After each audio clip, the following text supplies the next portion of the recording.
Bible सांगतं की परमेश्वर म्हणला वेदी बनवा. कशासाठी? वेदीद्वारे मनुष्यामध्ये आणि देवामध्ये समेट व्हायचा. वेदीद्वारे, वेदी एक माध्यम होती, वेदी एक माध्यम होती प्रभूचा आणि मनुष्याचा समेट व्हावा म्हणून. समजतं इथपर्यंत? कुणी सांगितलं होतं वेदी बनवायला? देवाने. मी थोडं फास्ट घेतो यासाठी का पुढचा टॉपिक कंटिन्यू करता येईल. समजतं या ठिकाणी? तर प्लीज रिस्पॉन्स द्या, म्हणजे मला कळलं की तुम्हाला मागच्या आठवड्याचं वचन समजलं या ठिकाणी. समजतंय?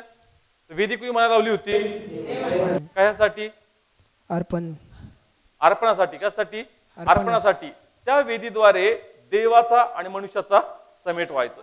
वेदी एक माध्यम होती, वेदी एक माध्यम होती. त्या माध्यमाद्वारे परमेश्वराचा आणि मनुष्याचा समेट व्हायचा. पण बायबल सांगतं की जसं आपण पुढच्या पुस्तकामध्ये वाचलं, इझिकेल मध्ये आपण पाहिलं, आमोस मध्ये आपण पाहिलं, का देव म्हणतो की ही वेदी मी नाकारणार. देव काय म्हणला? ही वेदी मी नाकार. का त्यांनी नाकारली वेदी? वेदी का नाकारली त्यांनी? हा यस, जसं आमोसाच्या पुस्तकात लिहिलं, लोक जे होते ते देवाचं भय बाळगायचं त्यांनी सोडून दिलं आणि ते फक्त कोणावर अर्पण द्यायचे? वेदीवर. आपण आमोसच्या पुस्तकात पाहिलं का त्या लोकांना देवापेक्षा वेदी अधिक महत्वाची झाली होती, कारण देवाशी त्यांना घेणं देणं नव्हतं. प्रभूचं भय त्यांच्यामध्ये राहिलेलं नव्हतं. त्यांना एकच गोष्ट माहित होती, पाप करायचं आणि वेदीवर अर्पण देऊन टाकायचं. म्हणजे प्रभूचं भय राहिलं नाही, फक्त पाप करत राहायचे, वेदीवर अर्पण देत राहायचं. आणि म्हणून आपण बायबलमध्ये वाचलं आमोसच्या पुस्तकामध्ये, तो म्हणतो तुम्ही इथून पुढं बेथेल किंवा गिलगलास जाऊ नका किंवा ती जागा तुम्ही पाहू नका, कारण त्या ठिकाणी असणाऱ्या वेद्या मी फोडून टाकणार आहे. Praise the Lord. येस, आपण अनेक रेफरन्स घेतले का त्यामध्ये असं लिहिलंय का त्या जागेमध्ये काटे येणार, ती जागा मी फोडणार, ती जागा मी नाही करणार. का? कारण माणसानी देवापेक्षा अधिक स्थान कोणाला दिलं? कोणाला दिलं? वेदीला. आणि म्हणून प्रभूंनी या ठिकाणी त्या वेदीला नाहीचं करून टाकलं. समजतंय? मागच्या आठवड्यात आपण हा विषय घेतला होता. समजतं इथपर्यंत? प्रभूंनी वेदीला नाहीचं केलं. का नाहीचं केलं? कारण लोकांनी देवापेक्षा अधिक स्थान कोणाला दिलं? वेदीला. देवाचं भय सोडून दिलं आणि वेदीला जे काही आहे ते सर्व काही मानून घेतलं. समजतं इथपर्यंत? आता मी जसं सांगितलं की मागच्या आठवड्यात आपण हे सर्व पाहिलं, पण जसं आपण पाहिलं की जसं त्या काळामध्ये लोकांनी वेदीलाच देव बनवून टाकलं होतं, कारण वेदी एक माध्यम होती, वेदी एक माध्यम होती. आजही प्रभूच्या अशा अनेक माध्यम आहेत का ज्याच्याद्वारे आपण देवाच्या जवळ जातो किंवा प्रभूचा अनुभव घेतो. समजतंय? असे आजही अनेक माध्यम आहे का ज्या माध्यमाद्वारे आपण देवाच्या जवळ जातो किंवा त्याचा अनुभव घेऊन आपला देवाचा महिमा प्रगट होतो. पण पुन्हा तेच सांगल जसं त्या काळामध्ये झालं ते आजही घडतंय. जे काही प्रभूने आज आपल्याला माध्यम दिलं त्या माध्यमालाच आपण देव बनवून टाकलं. त्या माध्यमालाच आपण काय बनवून टाकलं? देव. आणि म्हणून देव म्हणतो की जी चूक जुन्या करारात त्या लोकांनी केली ती चूक तुम्ही पुन्हा करू नका. कारण जसं त्या वेदीचा मी नायनाट केला, तुम्ही आता जी दुसरी वेदी तयार करताय ज्याला माझ्यापेक्षा अधिक मोठेपण देताय, मी ते मान्य करणार नाही. जसं मी ती वेदी फोडली, ही तू बनवलेली वेदी किंवा असं काही गोष्टी ज्या माझ्यापेक्षा तुला अधिक महत्वाच्या वाटतात त्या मी सर्व काही नाहीशा करत. Praise the Lord. समजतंय? मग आपण उदाहरण घेतलं. पहिलं आपण उदाहरण घेतलं कोणतं? सेवकाचं. कोणतं? सेवक. पहिलं उदाहरण आपण घेतलं सेवकाचं. कारण सेवक एक माध्यम आहे. सेवक एक माध्यम आहे का ज्याच्याद्वारे आपल्यापर्यंत शुभ वर्तमान येतं. समजतंय?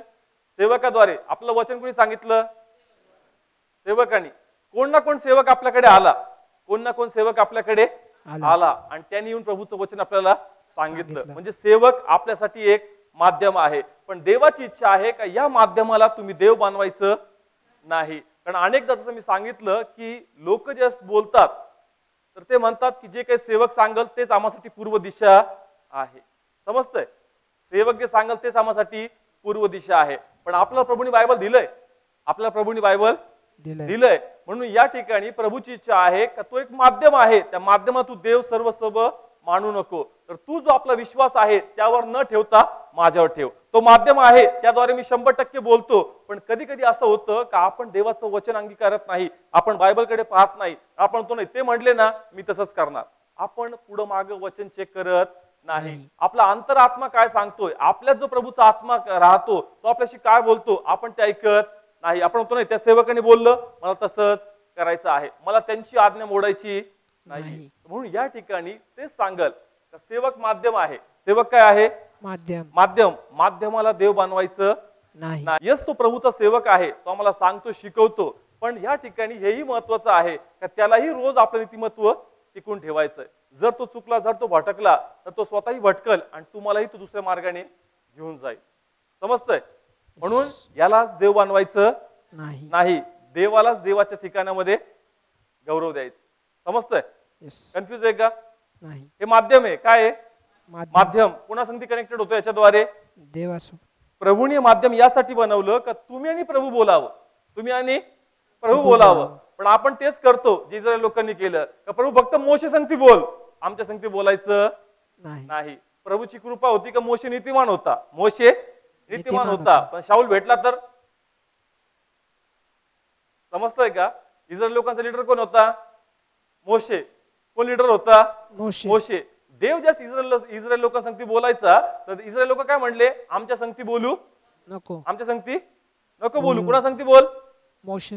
आणि मोशे आम्हाशी बोलणार आहे. सांगायचं तात्पर्य असं का या ठिकाणी मोशे जो होता हा सात्विक, धार्मिक आणि प्रामाणिक होता प्रभूच्या कृपेने. पण जर शाऊल सारखा लीडर भेटला जो चुकला, जो भटकला, जो स्वतःही भटकल आणि दुसऱ्यालाही तो चुकीच्या मार्गाने घेऊन जाईल.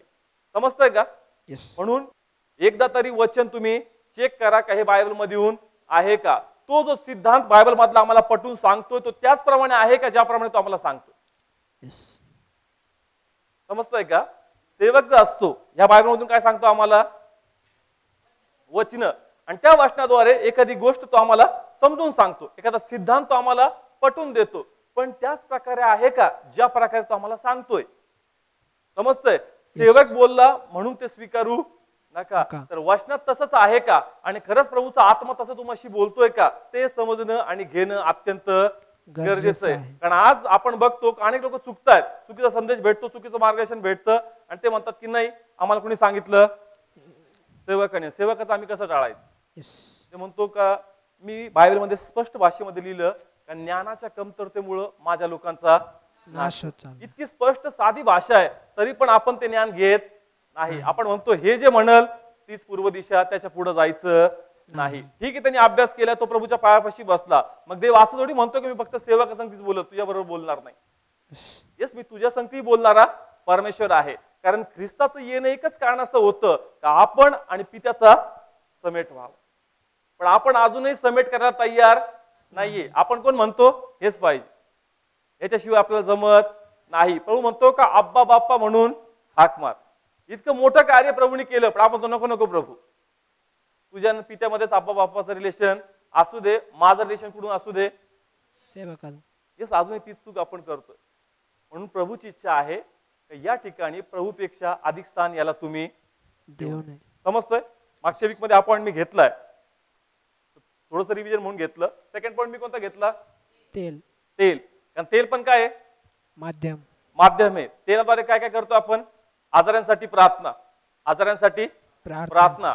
दुसरं घर शुद्धीकरण. एखाद्याने नवीन घर घेतलं त्याला आपण तेल लावून त्याला काय करतो? शुद्ध करतो, त्याला आशीर्वाद देतो. किंवा एखाद्याने गाडी घेतली किंवा एखाद्याचं समर्पण असेल त्याही वेळेस तेलाचा उपयोग करण्यात येतो. पण या ठिकाणी जसं मी सांगितलं आपल्याला प्रार्थना येत नाही का?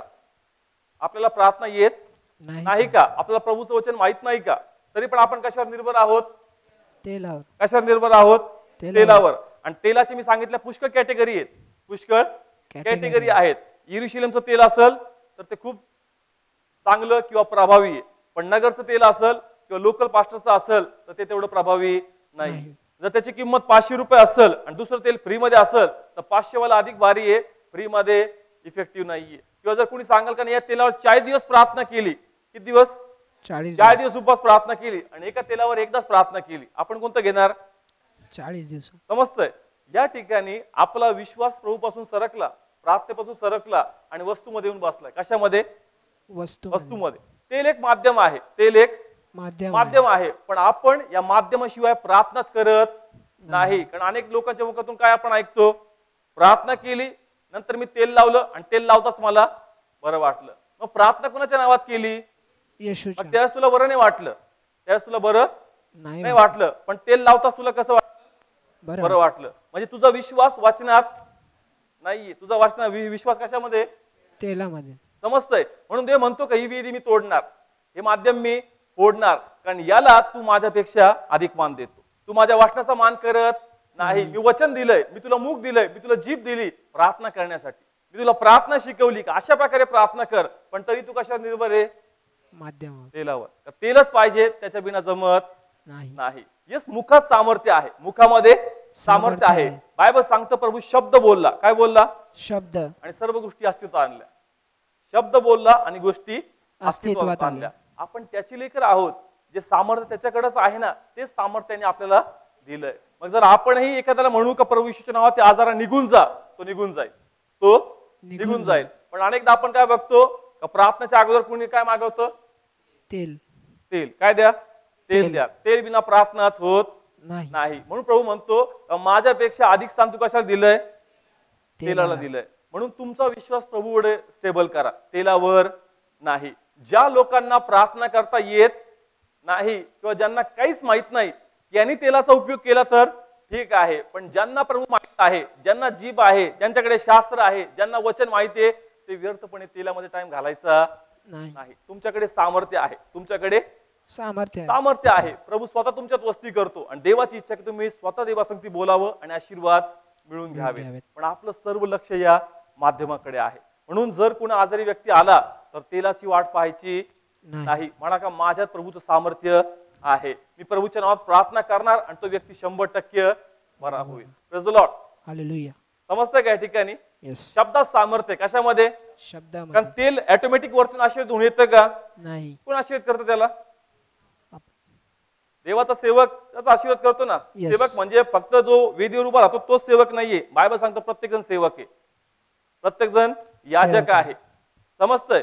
जर तुम्ही बायबल वाचता, तुम्ही प्रभूच्या मार्गाने चालता, तुम्ही प्रभूचे सेवक आहात. तुम्ही प्रभूची आज्ञा पाळता, तुम्ही प्रभूची सेवा करणारे आहात. मग तुमच्याकडे अधिकार आहे का तुम्ही तेला पाण्याला आशीर्वाद द्यावा? समजतंय? जर तुम्ही तेल पाणी आशीर्वाद करू शकता तर डायरेक्ट एखाद्या व्यक्तीला आशीर्वाद नाही करू शकत का? करू शकतो आपण. पण आपण काय करतो? आपली नजर कशावर आहे? तेलावर. येस, मी पुष्कळ लोकांना पाहिलंय प्रेयर केल्यानंतरही काय लावतात? नाही, आशीर्वादाचं तेल आहे. अरे मग प्रार्थना करून काय मिळवलं? प्रार्थना व्यर्थ आहे का? नाही. म्हणून देव म्हणतो माध्यमाला देव बनवायचं नाही, देवापेक्षा अधिक स्थान या तेलाला द्यायचं नाही. सेकंड एक्झाम्पल मी घेईल, घर शुद्धीकरण. एखादं नवीन घर आहे आणि मग त्या ठिकाणी आपण तेल लावून त्याला ब्लेस करतो. ख्रिस्ती कुटुंब आहे, उदाहरणार्थ एक समजावं म्हणून सांगतो की ख्रिस्ती कुटुंब आहे. ख्रिस्ती कुटुंब आहे तर घर बांधायच्या पहिले प्रार्थना नसेल केली का? देवाचं वचन स्पष्टपणे सांगतं का परमेश्वर जर घर बांधत नाही तर बांधणाऱ्याचे श्रम व्यर्थ आहे. माहिती आहे सर्वांना. प्रार्थना करून घेतो कोणाकडून? सेवकाकडून. आम्हाला घर बांधायचंय, प्रार्थना करा. प्रभूच्या नावातच प्रार्थना केली की नाही? घरासाठी पैसा कुणी पुरवला? प्रभूने, देवाने. मग त्यानंतर विटा वाळू येतात, आपण त्यालाही प्रभूच्या नावात आशीर्वाद देतो. चांगली गोष्ट आहे. प्रभू चांगल्या प्रकारे भक्कम घर बांधल्या जाऊ दे. समजतंय? आता घर रचल्या गेलो कोणाच्या नावात? येशूच्या. कुणी पुरवठा केला? प्रभू येशू. येस, आपण जेवढे पाळक असतील त्या सर्वांना घेऊन जातो त्या जागेमध्ये. चला प्रार्थना करा, चला प्रार्थना करा. घराचं काम चालू आहे, घर तयार होतं, ओपनिंग असती आणि मग पुन्हा आपण होतो नाही थांबा, घर शुद्ध करायचं. मग घर आतापर्यंत अशुद्ध होतं का? समजतंय का? प्रार्थना करूनच घर बांधलं ना, प्रार्थना करूनच घर बांधलं ना, प्रार्थना करूनच त्या ठिकाणी पाणी शिंपडलं ना त्या ह्याच्यावर सामानावर, मग ते घर काय अशुद्ध होतं का? नाही. पण आपण त्याला पुन्हा शुद्ध करतो. म्हणून पौल म्हणतो का पुन्हा पुन्हा पाया काय घालता? एकदा पाया घातलाय, पुन्हा पुन्हा पाया घालता तुम्ही. एकदा शुद्ध केलं ना, देवालाच कळत नसेल का बाबा काय चाललंय. मीच घर दिलंय, मीच घर बांधलंय, तू पुन्हा तेलाने शुद्ध करतो. समजतंय का? हा, कुटुंबाला माहित नाहीये, नवीन कुटुंब आहे, पाळकाला माहित नाहीये काही प्रे करून बांधलंय किंवा नाही बांधलंय, म्हणून त्यांनी मुखाने आशीर्वाद देऊन त्याला ब्लेस करावं. समजतंय का?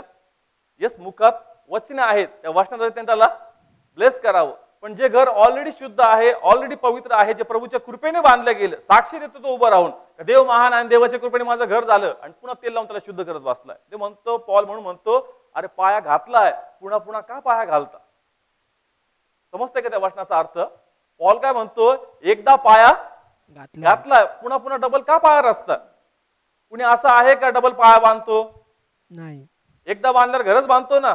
येस. पण आज प्रभूमध्ये येऊन पवित्र आशीर्वाद होऊनही आपण पुन्हा पुन्हा तेल पाण्याचा पाया घालत राहतो. समजतंय? येस. म्हणून या ठिकाणी प्रभूची इच्छा आहे का माध्यमाला प्रभूपेक्षा अधिक स्थान तुम्ही देव नाही. द्यायचं नाही. ते वचन घेतो मी, म्हणजे तुमच्या लक्षात येईल या ठिकाणी. जर या ठिकाणी आपण 1 करंथीकराचं पुस्तक 3रा अध्याय 10 आणि 11 वचन, करंथीकराचं पहिलं पुस्तक 3रा अध्याय 10 आणि 11 वचन, त्याचं 10 ते 11 वचन. Thank you Jesus. देवाची कृपा मला दिलेली होती, तिच्याप्रमाणे मी शहाण्या मुख्य कारागिरासारखा पाया घातला आहे. ओके. या ठिकाणी पॉल म्हणतो का मी पाया म्हणजे त्यांनी कोणाच्या नावात हा पाया घातलाय? येशूच्या. येशूच्या नावात. पुढे रीड करू आपण. आणि दुसरा त्यावर बांधतो, परंतु प्रत्येकाने आपण त्यावर कसे बांधतो याविषयी जपावे. ओके. खूप केअरफुली वर्ड त्यांनी वापरलं. काय म्हणतोय? मी पाया घातलाय, पण या पायावर दुसरं कोण काय कशा प्रकारे रचतं तो त्याच्याबद्दल केअरफुल असावा. समजतंय का? ओके, रीड करू पुन्हा. सेम 11 10th 11 दोनों फिर से. देवाची जी कृपा मला दिलेली होती, तिच्याप्रमाणे मी शहाण्या मुख्य कारागिरासारखा पाया घातला आहे, आणि दुसरा त्यावर बांधतो. हा, दुसरा कोण? दुसरा जो कोणी त्याच्यावर बांधतो. काय लिहिलं पुढं? परंतु प्रत्येकाने आपण त्यावर कसे बांधतो याविषयी जपावे. Praise the Lord. तो म्हणतो की दुसरा जो कोणी त्याच्यावर बांधतोय त्या बांधणाऱ्याने बांधकाम करताना जपावं. नाही समजलं? तो म्हणतोय की मी बांधकाम केलंय, पण या बांधकामावर दुसरा जर कुणी बांधकाम करतोय तर त्या बांधकाम करणाऱ्यांनी जपावं.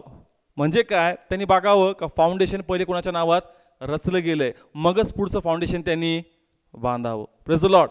हालेलुया. हार्ड चाललंय का? एखादा व्यक्ती ज्याला ऑलरेडी मी ब्लेस केलंय प्रभूच्या नावामध्ये, मी त्याला ऑलरेडी प्रभू त्यांनी स्वीकारलाय, प्रभूच्या नावात मी त्याला आशीर्वाद दिलाय, त्यांनी प्रभूला आपल्या जीवनात स्वीकारलंय, पण तरी पण तिसरा येतो आणि नवीन वेने त्याला ख्रिस्त द्यायची प्रयत्न करतो. सांगायचं तात्पर्य काय? का जो ऑलरेडी प्रभूच्या नावात ब्लेसेड झालाय, ज्यांनी प्रभूच्या आत्म्याला स्वीकारलंय, पण दुसरा येऊन त्याला भलत्याच वेळेने भलता वेळ सांगतोय, तर म्हणून पॉल म्हणतोय का एकदा पाया घातलाय पुन्हा डबल त्याचा पाया घालायचा नाही. समजतंय का? येस. हार्ड चाललंय. नाही. समजतंय का? एकदा पाया घातला आहे. एकदा पाया घातला म्हणजे काय? प्रभूला त्यांनी स्वीकारलंय, प्रभूला आपल्या अंतःकरणात घेतलंय, त्यांचं तारण झालंय. आता कोणता तारणाचा संदेश देता त्यांना? आता कोणता तारणाचा मार्ग प्रकट करता? एकच तारणाचा मार्ग आहे, तो म्हणजे ख्रिस्त. याच्या पलीकडे दुसरा मार्ग नाही. समजते का पॉलची भाषा? येस. यस. पॉल जो आहे इनडायरेक्टली जे दुसरे शिष्य जे चुकीचे काम करत होते त्यांचा या भाषणातून तो निषेध करतोय का ती टीचिंग चुकीची. समजतंय का? पॉल जे करंथीकराला पत्र लिहितोय ना, त्यावेळेस त्यांना माहित होतं कोणत्या मंडळीत काय काय चाललंय, कुठं चुकीची शिकवण चालली, आणि म्हणून पॉल आपल्या पत्रामध्ये लिहिताना या गोष्टी नमूद करतोय, जेणेकरून तो ज्या मंडळीत सेवा करत होता तिथं चुकीचं टीचिंग येऊ नये. Praise the lord. हालेलुया. समजतंय का? म्हणून तो म्हणतोय का एकदा पाया घातलाय पुन्हा पाया घालायची गरज नाही. आणि जर कुणी त्याच्यावर बांधकाम करतंय तर जपून करावं, पुन्हा त्याच गोष्टी करू नयेत ज्या ऑलरेडी झालेल्या आहेत. Praise the lord. हालेलुया. समजतं इथपर्यंत? हां, ओके. आता तेलाचं एक्झाम्पल घेतलं आपण, समजलं इथपर्यंत? येस. तेलाला अधिक मोठं स्थान द्यायचं नाही. समजतंय? तेल कोणासाठी आहे? ज्याला प्रार्थना येत नाही, ज्याला काहीच वचन बोलता येत नाही, त्यांनी तेलाचा उपयोग केला तर चांगलंय. हे एक माध्यम आहे. पण अनेकदा साक्ष ऐकल्यामुळं लोकांची असं मनस्थिती तयार होती का तेलच सगळं काही. म्हणून मी हा पॉईंट या ठिकाणी वारंवार फोकस करतोय, कारण हा पॉईंट खूप जास्त चालतो. कोणता? तेलाचा. आणि त्यानंतरचा पॉईंट आहे पाण्याचा. समजतंय? मग तेलाबद्दल समजलं. नेक्स्ट पॉईंट आहे पाणी. पाणी एक खूप मोठं माध्यम आहे. जुन्या करारामध्ये पाणी शुद्धीकरणाला दर्शवायचे. कशाला? शुद्धीकरणाला. जुन्या करारामध्ये असं लिहिलंय बायबलमध्ये का खूप प्रकारच्या आंघोळी असायच्या, शुद्धीकरणाचं प्रकार असायचे. येशू स्वतः म्हणतो का बाहेरच्या गोष्टी तुम्हाला हे नाही करत, विटाळत नाही. कोणत्या गोष्टी विटाळतात? आतल्या. येशू त्यांना असं म्हणायचं होतं की तुम्ही भरपूर आंघोळी करता, तुम्हाला वाटतं का त्या आंघोळीमुळे तुम्ही शुद्ध आहेत. हा तुमचा गैरसमज आहे. समजतंय का? येस. येशूने एक ठिकाणी असा शब्द वापरला, तो म्हणला की बाहेरच्या गोष्टी तुम्हाला विटाळत नाही. आतल्या गोष्टी तुम्हाला विटाळतात. म्हणायचं तात्पर्य असं होतं प्रभूचं, कोणाला? यहुदी आणि परुषी लोक, सदुकी आणि परुषी लोकांना. कारण त्यांना असं वाटायचं का पाण्यात आंघोळ केली म्हणजे आम्ही शुद्ध झालोय. म्हणून देव त्यांना या प्रकारे बोध करतोय का स्वतःला आंघोळ केल्याने जास्त शुद्ध समजू नका. समजतंय? आता येशू जोपर्यंत होता तोपर्यंत जुना करार चालला होता. येशू स्वतः जुना करार पूर्ण करायला आला. समजतंय? पण जसा नवीन करार झाला, येशू स्वतः काय म्हणतात त्याला, त्याच्या रक्ताद्वारे आम्हाला शुद्ध आणि पवित्र त्यांनी केलेलं आहे. Praise the Lord. पाणी दर्शक होतं. पाणी काय होतं? कसलं? पवित्रतेचं. कसलं? पवित्रतेचं. कसं पाणी शुद्ध करतं, पाणी शुद्ध किंवा पवित्र करतं, हे एक दर्शक होतं. काय होतं? दर्शक. मग आता स्वतः ख्रिस्त आला नाही का? स्वतः ख्रिस्त आला नाही का? स्वतः ख्रिस्त प्रगट झालेला आहे. स्वतः त्यांनी आम्हासाठी वधस्तंभ वाहिला, रक्त सांडलंय, तरी पण आपण दर्शक स्वरूपातल्या गोष्टींनाच महत्व देतोय. कळतंय का? अवघड चाललंय. कळतंय. येशू येण्या अगोदर हे काय होतं? पाणी दर्शक होतं. काय होतं? दर्शक. दर्शक होतं. दर्शक होतं. जुन्या करारामध्ये ज्याही गोष्टी होत्या त्या ख्रिस्ताच्या काय होत्या? दर्शक. दर्शक होत्या. पण प्रत्यक्ष स्वरूपात येशूने आला का? पण अजूनही आपण कोणत्या गोष्टी वापरतो? दर्शक रूपी गोष्टी. समजतंय? आपण म्हणतो नाही पाणी शुद्ध करण्याचं दर्शक आहे. मग रक्त काय? जर पाणी शुद्ध करतं तर मग रक्ताची काय गरज होती? समजतंय का या ठिकाणी?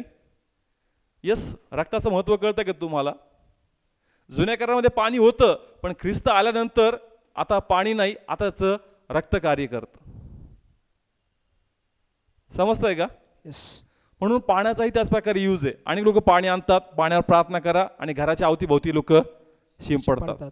पाणी शिंपडतात. पाणी शिंपडल्यावर त्याला असं वाटतं का आता कोणती भूतबाधा, कोणते तंत्रमंत्र आम्हावर येणार नाही. कारण आम्ही काय शिंपडलंय? पाणी. पाणी शिंपडलंय.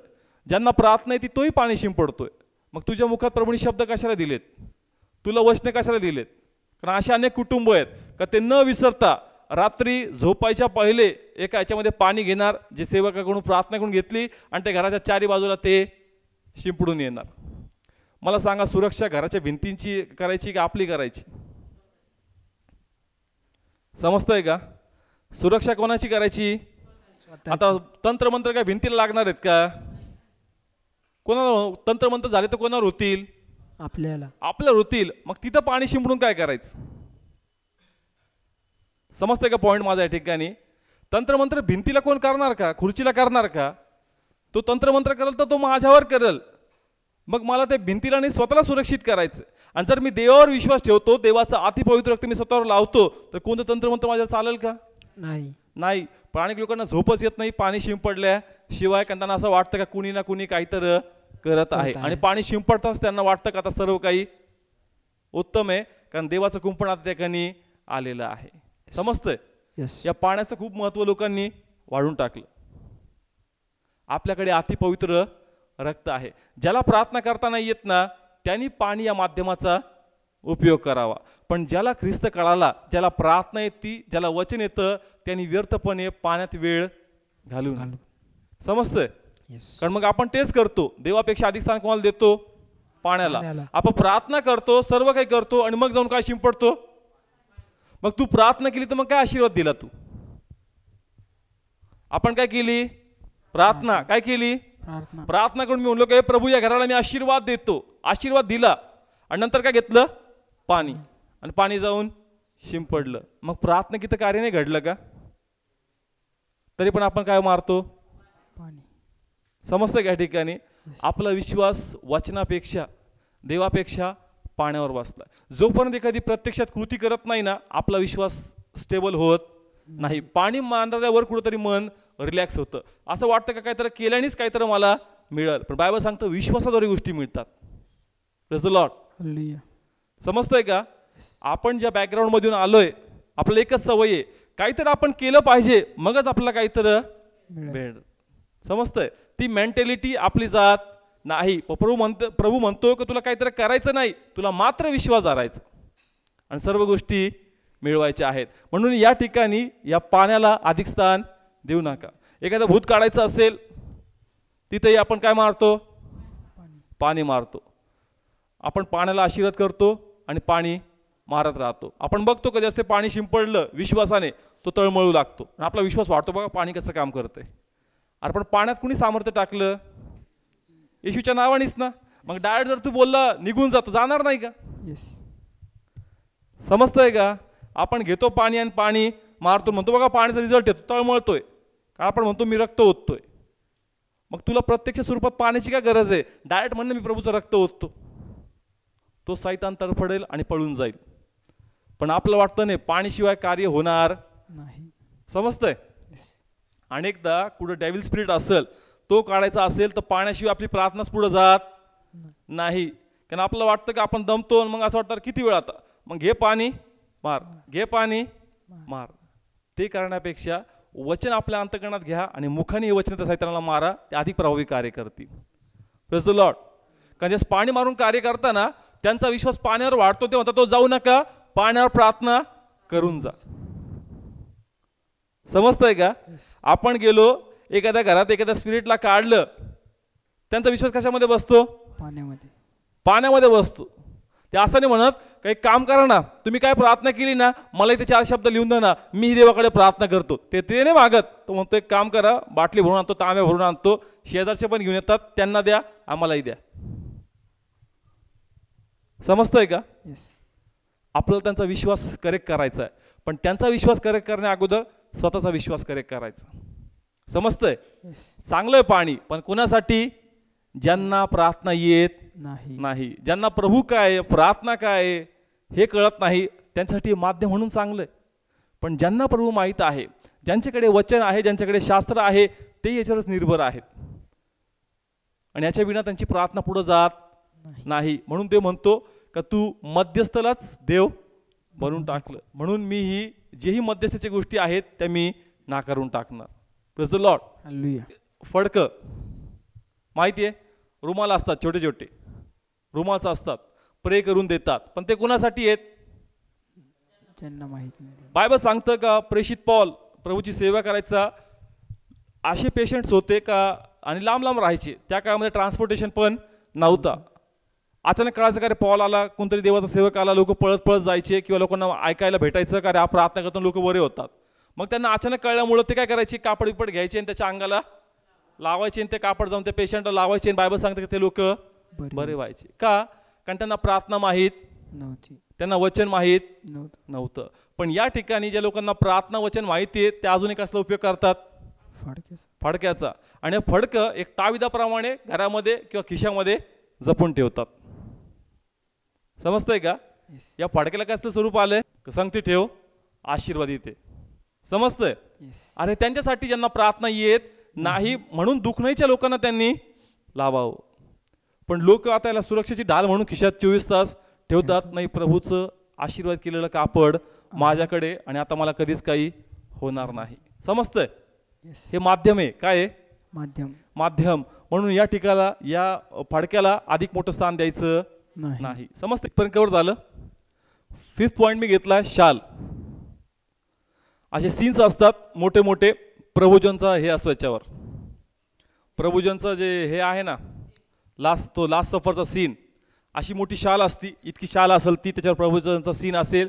आणि ते विकायला काढले कारण त्यांनी सांगितलं की याच्यावर प्रभूचा तो सीन आहे का जिथं लास्ट प्रभुजन प्रभूंनी घेतलंय किंवा असं डिझाईन त्याच्यावर बनवलंय आम्ही. हे जर तुम्ही घरात ठेवले तर तुमच्या घरात शांती येणार, तुमच्या घरामध्ये शांती येणार. काढल्या का? काढल्या कारण त्याच्यावर कोणाचा सीन होता?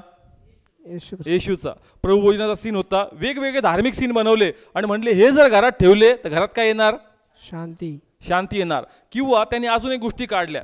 कप काढला, मग माहिती का चहा प्यायचा मोठा मग असतो, तोही काढला. ते म्हणले की दिवसात जर याच्यातून एकदा चहा पिले कधीच रोगराई येणार नाही, कारण आम्ही याच्यावर प्रार्थना करून याला आशीर्वादित केलेलं आहे. कुणी कुणी हातातले बँड्स पण काढले, ते म्हणजे हे पण आम्ही आशीर्वाद केलेले आहे. आणि हे अशा प्रकारे ते सेल करू लागले, कारण जर तो हा बँड घातला तर नेहमी सुरक्षा राहील.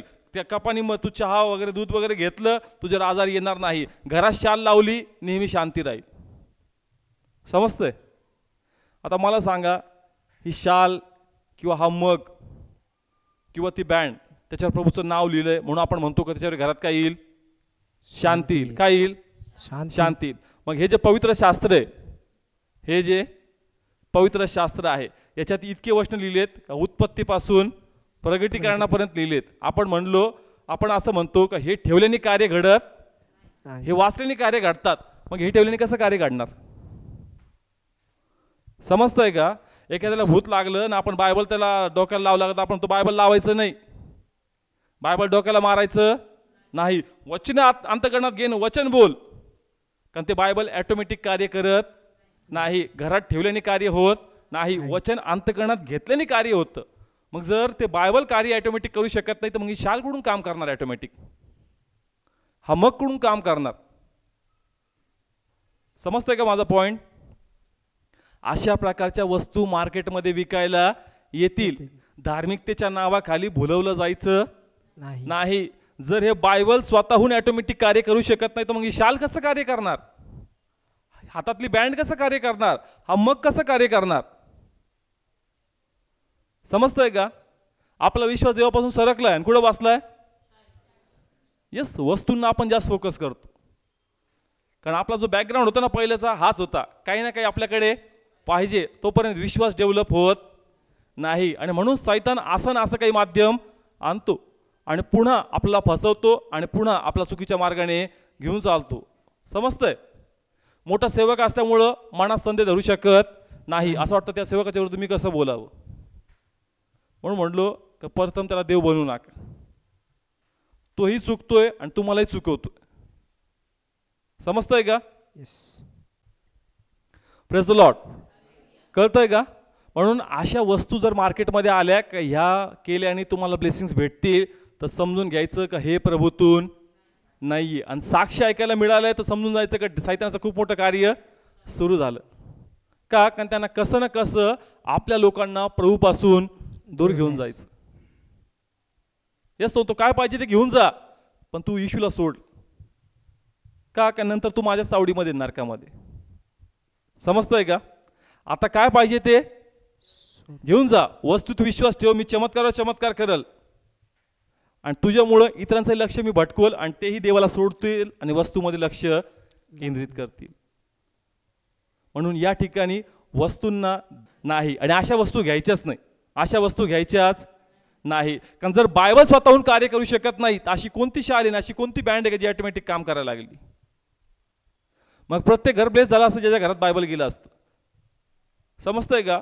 या जगात सगळ्यातून जास्त जे चालणारं पुस्तक आहे ते आपल्यासाठी बायबल आहे, पण जग त्याला पुस्तक म्हणतं. जग त्याला पुस्तक म्हणतं. सर्वातून जे जास्त त्याचा खप आहे ते काय आहे? बायबल आहे. मग का नाही प्रत्येक कुटुंब आशीर्वादित? का? कारण ते वचन घेत नाही. बायबल घरात आल्याने नाही, बायबल वाचल्याने, मनन केल्याने आणि इम्प्लिमेंट केल्याने कार्य घडतं. समजतंय का?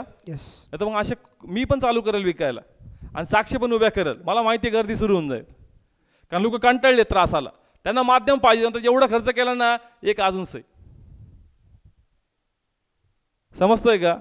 जर मी आता इथं आणले ना बँड वगैरे, रुमाल वगैरे, मी प्रार्थना केली ना, असा पॉवरफुल आहे ना, कुठे लावून टाका ब्लेस होणार. तो त्याचा विश्वास डेव्हलप होणार. कशामध्ये? वस्तू म्हणतो बरं पण होणार. पण असं होईल की तू पुन्हा नाही म्हणणार का कोणत्या नावात प्रार्थना किती प्रार्थना मला शिकव. तो म्हणले काम करता अजून एक रुमाल देता का? समजतंय का? आपल्याला त्यांना प्रभू संगती जोडायचंय, माध्यमा संगती नाही. कारण लोक माध्यमाला देव बनवून टाकतील. समजतंय? यूज करा, पण त्याचा मिसयूज व्हायला लागला तर लोकांना टाइमवर रेक्टिफाय करा, करेक्ट करा. समजतंय? ओके, नेक्स्ट पॉइंट आपण घेऊ जागेबद्दल. जागा खूप इम्पॉर्टंट पॉइंट आहे. जागेचं पण मिसयूज आहे. चर्चचे काय आहे? चर्च आहे. इथं प्रार्थना चालू आहे. हा भाऊ येऊन सांगणार, साक्ष येणार. काय साक्ष येणार? का जसं मी या जागेत आलो, देवाच्या कृपेने माझे सर्व मार्ग मोकळे झाले. कुठं आला तो? या जागेत. पण त्यांनी काय म्हणलं पाहिजे? जसं मी येशू ख्रिस्ताला माझ्या अंतःकरणात घेतलं, जसं मी विश्वास ठेवलो, माझ्या गोष्टी बदलू लागल्या. पण त्यांनी काय साक्ष दिली? जागा. जागा. लोकांच्या डोक्यात जागा फिट होऊ लागती. त्यांना वाटतं का जागेत काहीतरी पॉवर आहे. आणि मग चर्च जरी नसल, पण लोक व्यक्तिगत त्या जागेत जातील, प्रार्थना करून येतील आणि म्हणतील जसं या जागेत आलं मला बरं वाटतं. समजतंय का पॉइंट? जागेचा प्रभाव लोकांच्या डोक्यावर पडतो आणि त्यांनी काय ऐकलं का जसं मी या जागेत आलो माझं लाईफ बदलल्या गेलं, माझे मार्ग मोकळे झाले. पण साक्षी त्यांनी करेक्ट करावी का जागेत नाही, जसं तू प्रभूचं वचन घेतलंय त्या दिवसापासून तुझ्या जीवनामध्ये कार्य घडू लागलं. कारण नवीन लोक आहेत आणि ऑलरेडी त्यांचा विश्वास कशामध्ये असतो? जागेमध्ये आणि वस्तूमध्ये. ऑलरेडी जे नवीन लोक आहेत, ज्या बॅकग्राऊंड मध्ये येतात, त्यांचा विश्वास कशामध्ये? जागा आणि वस्तू. यस, ते कोणत्या बॅकग्राऊंड मधून येतात? एकच विश्वासातून, जागा किंवा वस्तू. त्यांना वाटतं ती जागा सुटली, आता नवीन जागा भेटली. आणि ऐकायला पण मिळतं काय, जागेत येताच भरपूर कार्य होत आहे. आणि मग त्या लोक त्या जागेलाच देव बनू लागतात.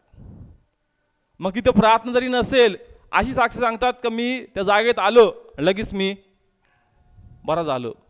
अरे जागेत काय होतं? देव तिथं बसून घेतलं का जावेत देवाने त्या जागेत? समजतंय का? म्हणून जर आपण जागेला उंचू तर ती जागा धार्मिक स्थळ बनून जाईल आणि थोड्या दिवसांनी जत्रा भरल तिथं आणि वस्तू विकायला सुरुवात होते. समजतंय का? जर तुम्ही जागेला उंचवणार, जागा जागा जागा करणार का या जागेतच झालं, या जागेतच झालं, लोक त्या जागेला धार्मिक स्थान 100% बनवून टाकतील.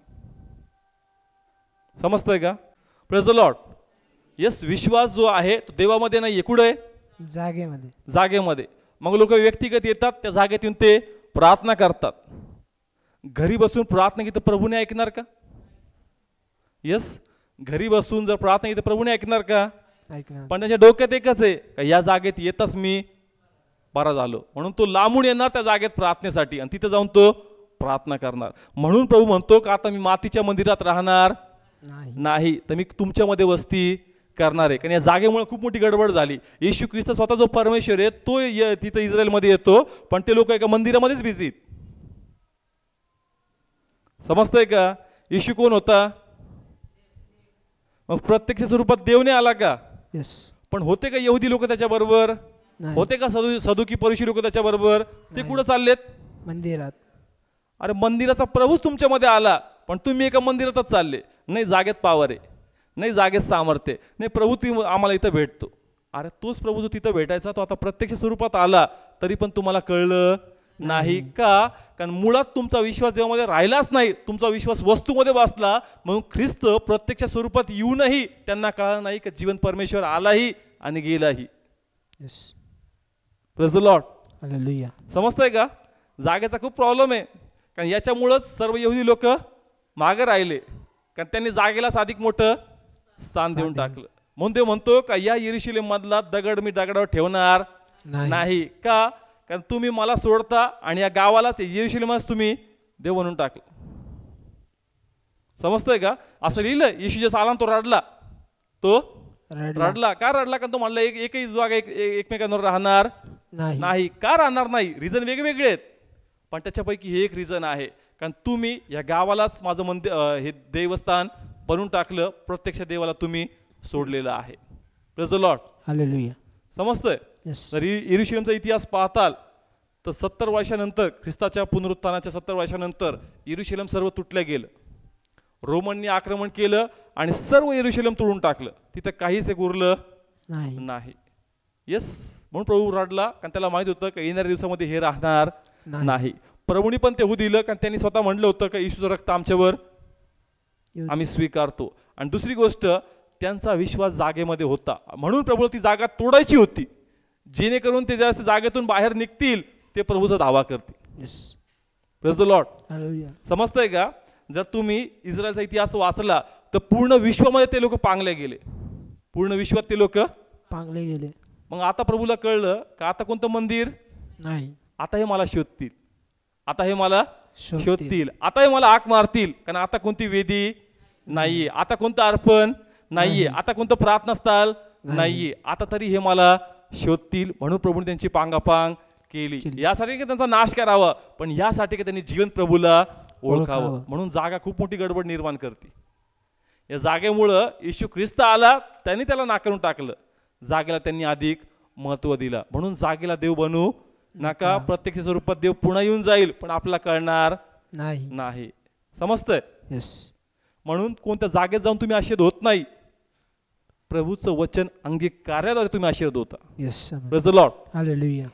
समजतंय का? येस. का हार्ड चाललंय जागेबद्दल? नाही. समजतंय ना? येस. जागेला अधिक स्थान द्यायचं. नाही. जागा कोणती असो, काय अंतःकरणामध्ये घेतलं? वचन.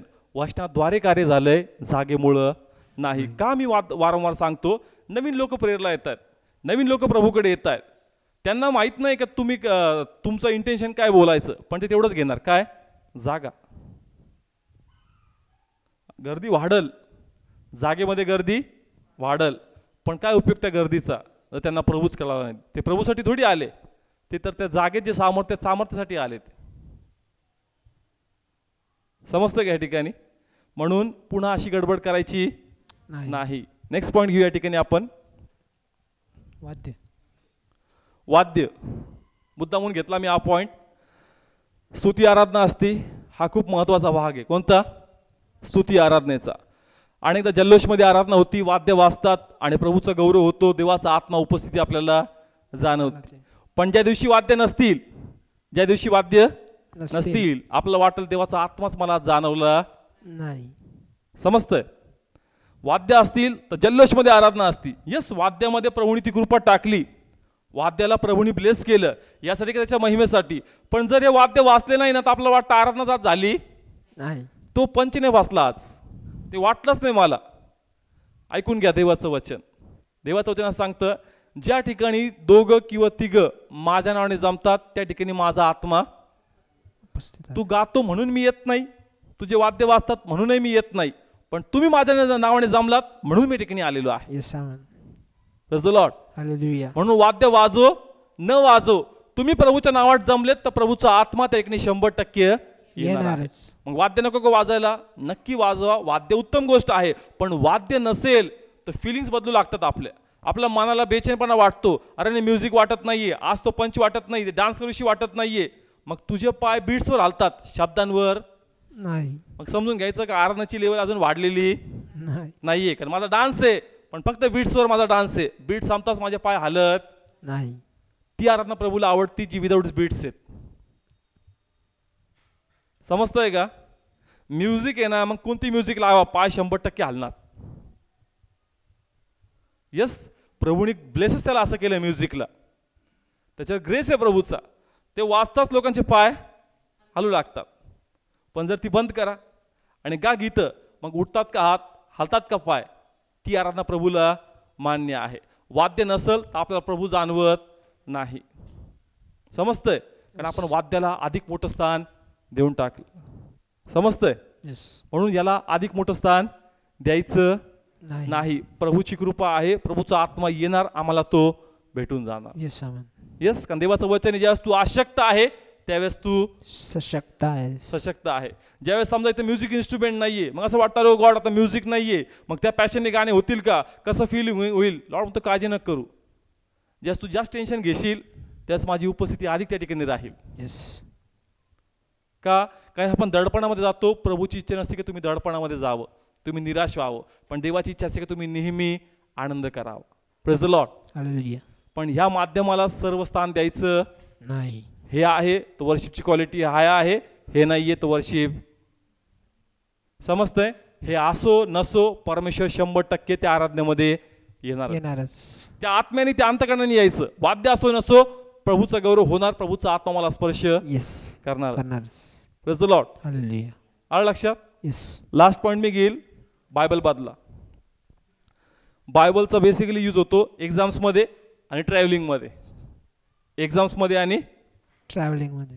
एक्झाम्समध्ये यासाठी का पेपर सोपे जावे, चांगले जावे, आणि ट्रॅव्हलिंगमध्ये यासाठी का प्रवास सुखरूप व्हावा. बायबल कधी यूज करतो आपण? एक्झामला. परीक्षेच्या असेल तर काय घेऊन जा? बायबल. आणि लांबचा प्रवास असेल तर काय घेऊन जा? बायबल. वाचू नको, पण काय कर? घेऊन जा. मग ते तावीज झालं. काय झालं? तावीजासारखं आपण ते ठेवलंय का ते आहे ना, मी सेवणार नाही. ते म्हणतो जीवन देवाची प्रार्थना सोडली, माझं कुंपण सोडलं, आणि या पानांवर तुझा जास्त विश्वास. समजतंय का? यस, वचन पॉवरफुल आहेत, पण ते कधी पॉवरफुल आहेत? अंतःकरणामध्ये घेतल्यानंतर. नाहीतर ते फक्त एक पुस्तक आहे. समजतंय? कळलं इथपर्यंत? यस. बायबल संगती बाळगा, पण कशासाठी? वाचण्यासाठी. तुम्हाला सुरक्षा कोण देतं? प्रभूचे कुंपण, प्रभूचे दिव्यदूत, त्याचं अतिपवित्र रक्त का हे बायबल? प्रभू. मिसअंडरस्टँडिंग घेऊ नका. बायबलचे वचन देतात, पण फक्त बायबल सांगते ठेवल्याने कुंपण भेटतं का? नाही. फक्त बायबल नेल्याने पेपर सोपा जातो का? नाही. नाही जात. संगती बाळगल्याने जात नाही, बायबल वाचण्याने गोष्टी बदलतात. यस. पण जर हे फक्त संगती ठेवतात तर ते कधीच कार्य करणार नाही. समजतं? यस. म्हणून या प्रकारे मिसअंडरस्टँडिंग करून चुकीच्या गोष्टींना अधिक मोठं प्राधान्य द्यायचं नाही. अजून एक पॉइंट आहे, प्रभुभोजन. प्रभुभोजन माहिती सर्वांना? यस. कधी घेतात प्रभुभोजन? आता वेगवेगळे आहेत, तसं तर टॉपिक जर स्टडी करायला घेतो खूप वेगवेगळे कन्सेप्ट आहेत, पण बेसिकली महिन्यातून एकदा घेतो. महिन्यातून एकदा घेतो. घेतात सर्व प्रभुभोजन? यस. मग प्रभुभोजनामध्ये पण कॅटेगरी आहेत. प्रभुभोजनामध्ये पण कॅटेगरी आहेत. जर येरुशलेमचं प्रभुभोजन भेटणार तर लोक अधिक येणार आणि आनंद करणार का मला कानागावचं येरुशलेमचं प्रभुभोजन भेटलंय. 2 चर्च आहेत. 2 उदाहरण सांगतो मी. 2 चर्च आहेत एक्झाम्पलसाठी. हे एक चर्च आहे आणि इथं एक चर्च आहे. इथं लोकल प्रभुभोजन आहे आणि इथं येरुशलेमचं. कुठं गर्दी जाणार जास्त? येरुशलेम.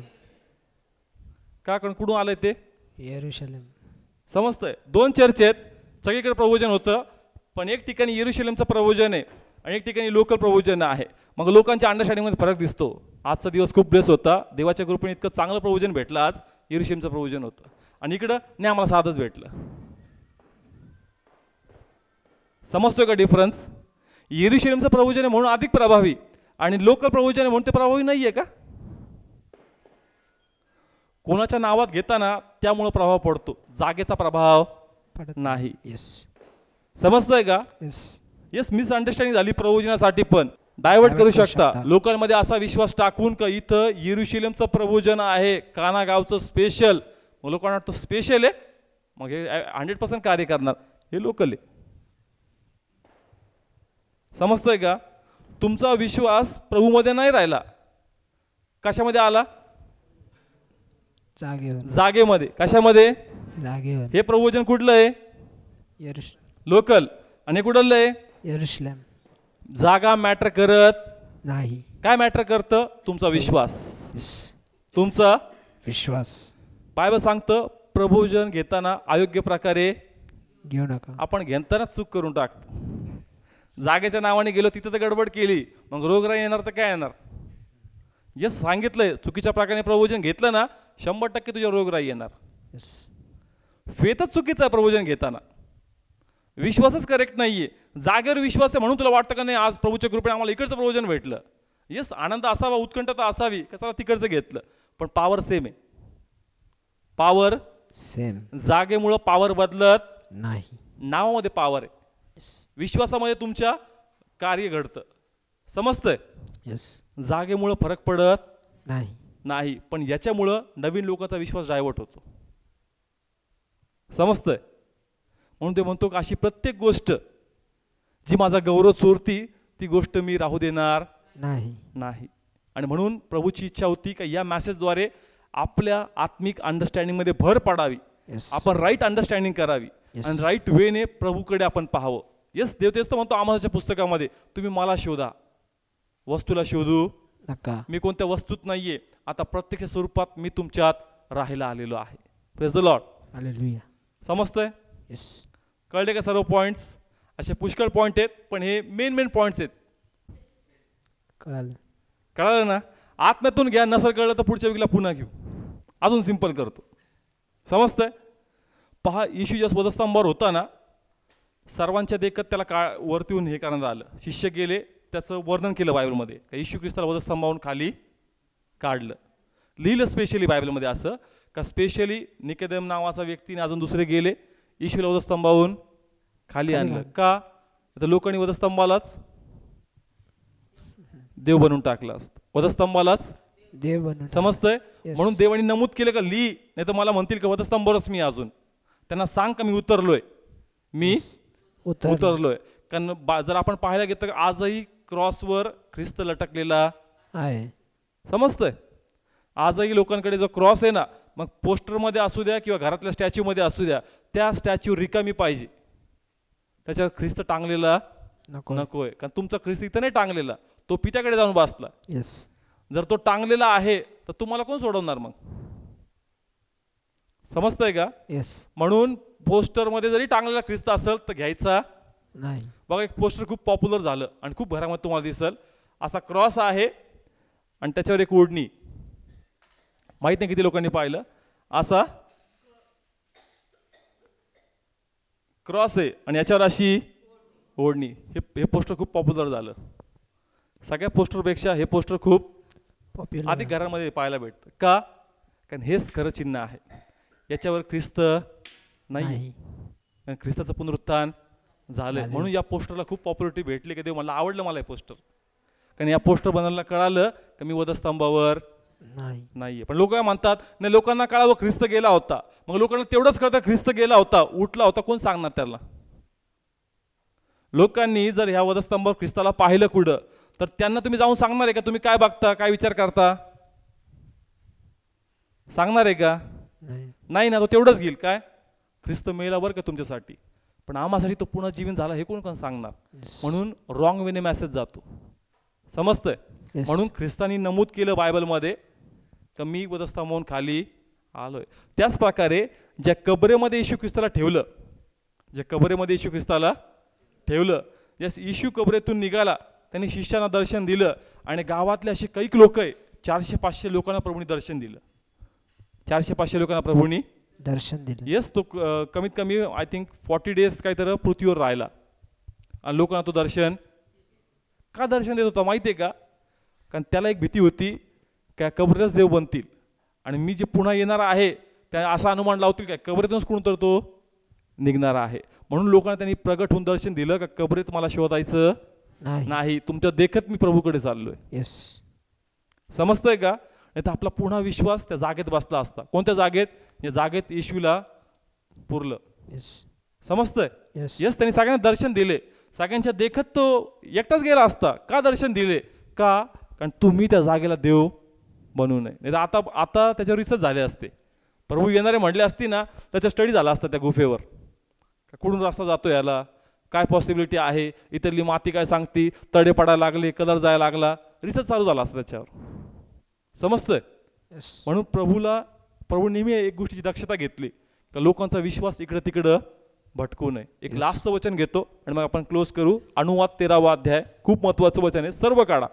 अनुवाद 13वा अध्याय, 2 आणि 3 वचन. हा, रीड कर. आणि जे चिन्ह किंवा जो चमत्कार त्याने तुला सांगितला तो घडून येतो आणि तो म्हणतो की जे तुला ठाऊक नाहीत अशा दुसऱ्या देवांच्या मागे आपण जाऊ व त्यांची सेवा आपण करू. तर तू त्या भविष्यवाद्याचे शब्द किंवा त्या स्वप्न पाहणाऱ्याचे ऐकू नको. ओके.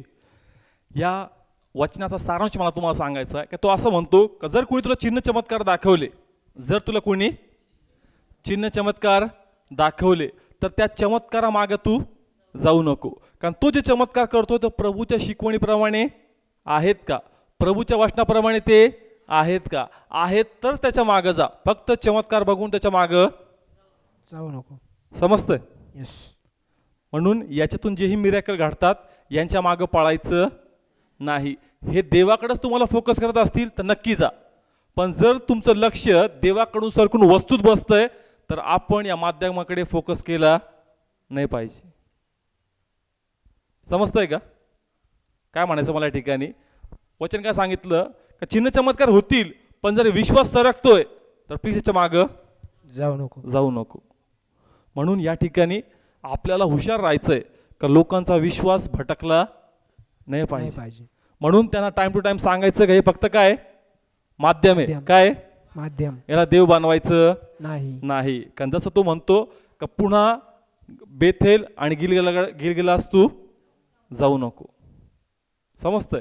येस. वस्तूकडे जागेमध्ये फोकस करू नको. तर तू जीवन देवाला शोध, तो स्वतःला तुला प्रगट होण्यास तयार आहे. Yes. Praise the lord. Hallelujah. समजतं इथपर्यंत? येस. ओके, आपण क्लोज करूया.